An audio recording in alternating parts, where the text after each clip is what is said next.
Oh, wait, I wasn't ready. Wait, I'll edit it. It's the wrong.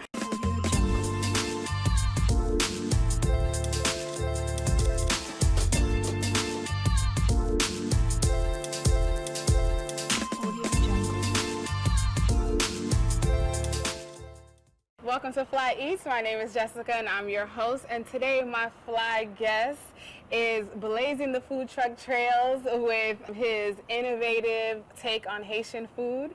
Please welcome Findler Charles. Woo! How y'all doing? How y'all doing? Thank you so much for joining me today. As you guys can see, we have tons of food and we're going to get into that. But first, we have to play a little foodie game. Ooh, You ready? Games. I like games. Yes, I'm ready. Okay. I mean, this is pretty simple. You know, you're the first real chef that I've had on the show, so I feel like we need to get to know the person who's behind the Fly Eats. Oh, okay, right? okay, A little okay. All right, so I'm going to start off easy. Salty or sweet? I got a sweet tooth. I'm a sweet person. Okay. I'm a sweet person. All right. Breakfast or dinner? Catch me for breakfast. Breakfast? Breakfast. I'm a breakfast person, too. I can't even lie. I can't Yeah. lie. All right, what's your most favorite dish to make? It would have to be a sugarcane salmon. Yeah, I marinated in brown sugar, Worcestershire sauce, teriyaki, soy sauce, Oh. water, a little olive oil, and I let it marinate for a whole day. Then I pan sear it and give it a nice good crust on top. That And sounds so good. it is. The whole salmon actually turns brown from absorbing all the flavors and stuff. Yo, I'm looking at this table because I'm like, why don't we have this sugarcane salmon? But that'll be on part 2 of this episode. Yes, it's not on the menu. It's not on the menu. So, okay, my last question. What would be your favorite meal for someone to cook for you? That's difficult. No one likes to cook for me. First thing they say, oh no, he's a chef. Take him out to eat. Oh, no. I'm for real. Well, would you rather home cook food or do you like going out to other people's restaurants? I like home cooked food. Yeah. I could say this. I actually went to Gifford, and my cousin, they had made me some collard greens with some ham and some dirty rice with some cornbread. They hit the spot? Yeah, it hit the spot. It hit the spot. It hit the spot. All right, well, that was really good. You know, we got a little bit more of a, I guess, taste of Findler here. So we have to get into this amazing food truck. I love food trucks. I've always loved food trucks. I don't know if it's about just the accessibility of it or the fact that I feel like it's just a personable experience, but I feel like the best food I've ever had has always been in a food truck. So why and how did you create Finn's Kitchen? Well, I started off doing private chef and catering. I got a lot of clientele that was waiting for me to drop a restaurant. I'm like, I'm not ready just yet. You know, I want more people to enjoy my food. So the idea came to my head, just hey, go get a food truck, and bam, I made it happen. Got a food truck, so I have Meals on Wheels. 1, 2, 3. You make it sound so easy. So what were the challenges though in creating a food truck? Because you know what, honestly, not everybody can cook, but everyone thinks that they're a good cook, I feel like. But it's a big difference when you are making food at your house and also creating something for a consumer. So what were the challenges that you kind of faced when deciding to really venture into this endeavor? The biggest challenge I faced was I was already working a 9-to-5 at the dealership, and I was doing catering and personal chef as a part-time, this side gig, just to make me some money.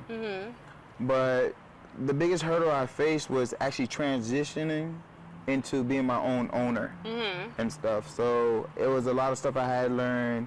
I took a lot of slips. This is my second time trying to do the food truck. Really? The first time had a big accident.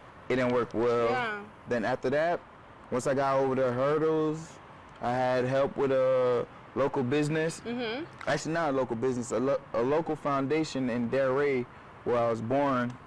And they actually helped me establish a business loan, and that helped me create my food truck. Yeah. So without them, I actually wouldn't have been here right now. Yeah. See, everything happens for a reason.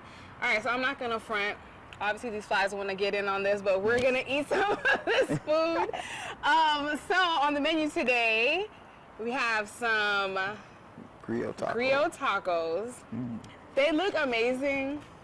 And I'm sure taste amazing, but you know, I don't eat pork, so we're gonna hold this down. Actually, I feel like you should take a bite of it. Oh, you know I don't eat meat? I'm so sorry. That is I'm hilarious. so sorry. I've been meat free for 6 months straight. We're gonna get into then The these seafood. I could do shrimp seafood. quesadillas, and there's conch fritters too. So, first bite, you gonna join me? Oh yes, I'll join you. So what's in this sauce? So the sauce is in-house chipotle sauce.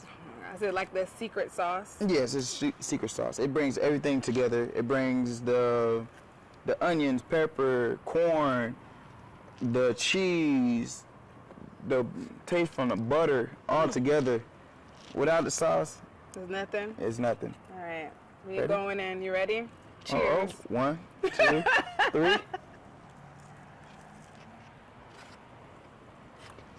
Oh my God. And to be honest, one thing I hate is overcooked shrimp, so I try not to overcook my shrimp. No, it's like cooked perfectly, and there's like a spice to it, y'all, that's like so good. You tasting the chipotle. Oh in my it. God, because I love spicy. So, okay, I'm gonna take another bite. Jesus. This is so good. Damn. You will not please? Oh, I guess I should. They left me hanging over here. Just left you hanging. Okay, so I need to try this conch fritters. So a lot of people come up to me, they look at the menu, they're like, oh, you have conch fritters? Like, yeah. They're like, well, how do you know how to make conch fritters? Well, my mom showed me how to make conch fritters because she actually lived in Bahamas for 3 years. And she was working under this great chef. I forgot what the name of his business, but he was well known in Bahamas. Yeah. So she showed me a little secret here and there, so I kind of put my twist and take into it. Well, I'm excited because I love conch fritters, but everybody can't do it right. Oh, Is this also the chipotle sauce? Also Is chipotle that sauce. kind of the staple with most of your food? Yeah, I mostly do an island sauce, but I feel like the conch fritters go well with the chipotle sauce. All right, here we go. Oh, Oh my I gosh. see your reaction. I know, right? I won't look.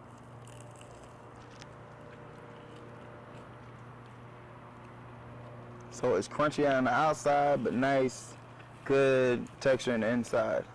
It is, like the batter is super good. That sauce really makes everything even better. It like elevates the whole conch fritter. I'm a double dip. Oh, Sorry. go ahead. There's nothing wrong with double dipping. There's nothing wrong with that. So you obviously make it a point to showcase Haitian food, but you put your twist on it. So why was that so important for you? Because when people hear Haitian food, they just hear like the basic griot, turkey, tasso, legumes, sauce pois. I'm not gonna lie, I don't like eating legume. I don't like eating sauce pois. I don't like maï moulin and stuff like that. But Wait. Before he even continues, those things that he's mentioned are like Haitian staples. well, But go no. ahead. But it's like I had one show people that you could do more with a traditional Haitian like dish. Right? People look at griot, they just okay, I'm gonna get griot with pickles and plantains.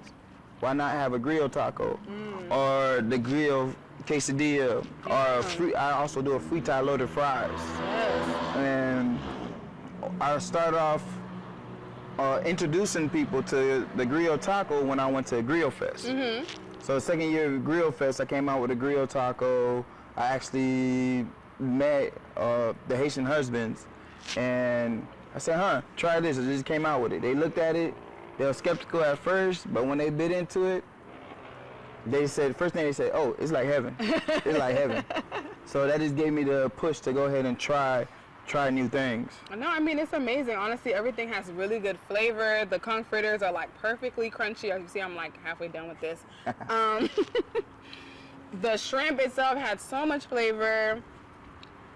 Sometimes, when you go to any restaurant or food truck, things can be like really greasy and make you feel like really heavy after you eat it. Even though everything is really good and definitely cheat meal worthy, it also has like a lightness to it, which I really like. And I don't feel as bad because it's not full of grease, But I feel like that's an indication of our roots, because I feel like most Haitian moms know how to cook without putting all that extra grease. To it. That's not good for you. Yeah. But this is. So I'm really excited.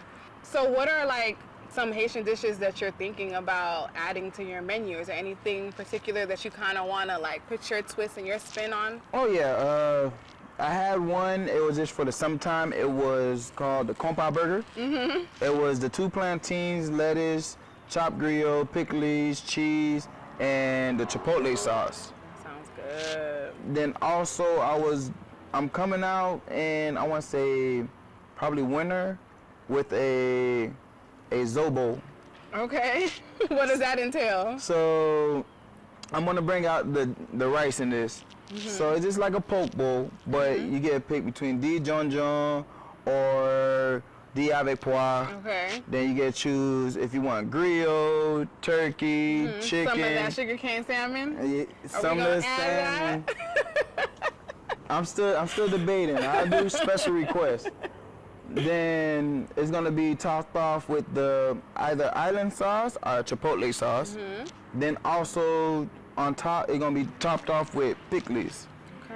So it's gonna be a nice rice bowl. That sounds good. You know, that's what I'm saying. That's what I love about going to a food truck. It's just like the convenience of it. You want something that's like easy to handle, something that you can kind of tear up, standing up or sitting down. But you also make drinks. Oh yes. See, I got a lot of. What do we have today? A lot of people hate me for the name, but but when I tell them what's in it, they love it. So what I have for you right there is called the Voodoo Punch. Yes. It is ginger, pineapple, strawberry, raspberry, blackberry, all boiled up, Jeez. blended, and infused with a hibiscus tea. Yes, hibiscus. Hibiscus. And it's just packed. It's all them good flavors just packed in the bottle. Oh, it is good. Oh my gosh, you literally can taste like the ginger and like all the different fruits. Damn. It's good. It's super refreshing too. We also have our Haitian lemonade. Then we also have our mint lemonade. A lot of people like the mint lemonade because it's refreshing. And that hit of mint actually brings, how do I say, bring chills down your spine when you drink it. I didn't expect that description. Not chills down your spine. All right, so that's going to be next on the menu to try, but this voodoo drink is good. I mean, I know the name can be controversial, but at the end of the day, you know, it just transforms you and makes you enjoy the food even more. Let's make it a positive spin. So what are your intentions for the food truck? Do you want to make it into a restaurant? Are you feeling like you really enjoy this like environment of like being mobile? I'm gonna still have the food truck around, but my main goal is to get my own restaurant. I'm trying to go after like maybe 3 restaurants and all that stuff. I'm working on trying to get my drinks to be shippable and in stores. Yeah. I'm also working on a few collaborations with local vendors and see how we can incorporate like more Haitian tradition like items into store, because I feel like people are asleep on Haitians. Yep. You know, we're very powerful people and we do have a lot of creativity. It's just that we need to transition over from the traditional to a more modern take. I mean, I feel like you're doing a really good job with that, and I mean, what better way of doing something like that as, you know, creating this really accessible way for people to try our culture, you know what I'm saying? I know a lot of times with Haitian restaurants, it's like long waits and, you know, it's more bad of a service. like, well, you know, we won't put them out there too bad, but just like you have to sit and wait and eat the food, but a lot of times, especially nowadays, people are on the go, they're ready to just grab their food and roll out, and I feel like this is just like a good, accessible way. And then when you have your restaurants, then people can enjoy, you know, the best of both worlds. Oh yes. That's exciting. Aw, I really just want to like go harder on this, but I don't want y'all judging me right now. No one gonna judge you. No one gonna judge you. I'm not gonna judge you. But it is really good.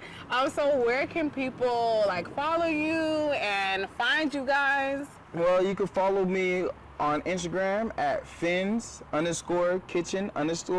Also, you could go to my website, finskitchenfoodtruck.com. You'll find a direct link to all my social medias, my email, my phone. If you go to locations, you'll see our up-and-coming stops.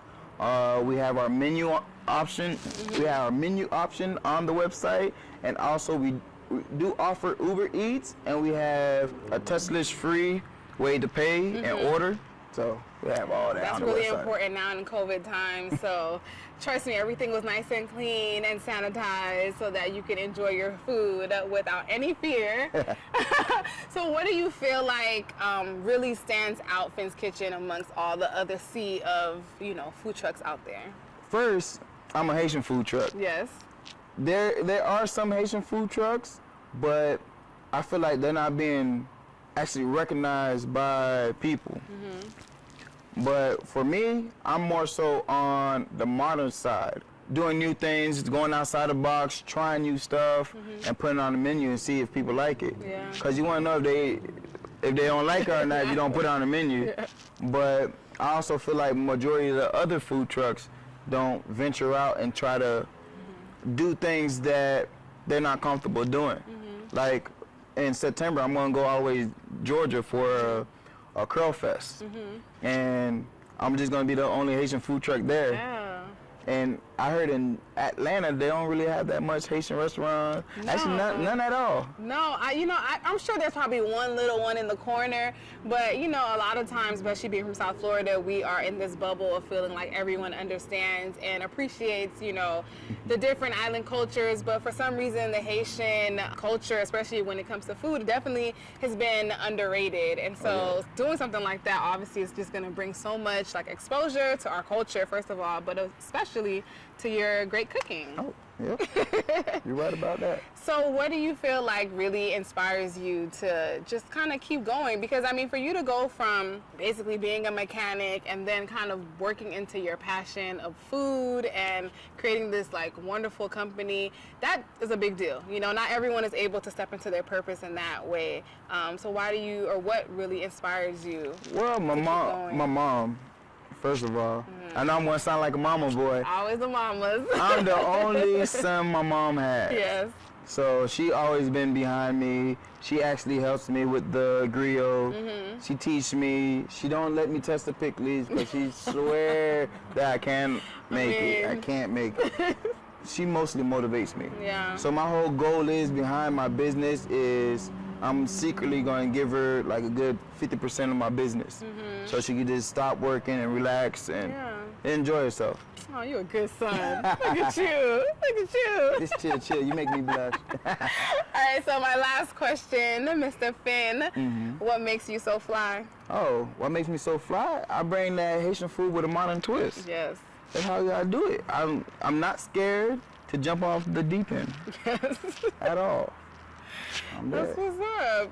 So, you guys, I'm definitely going to go in on this.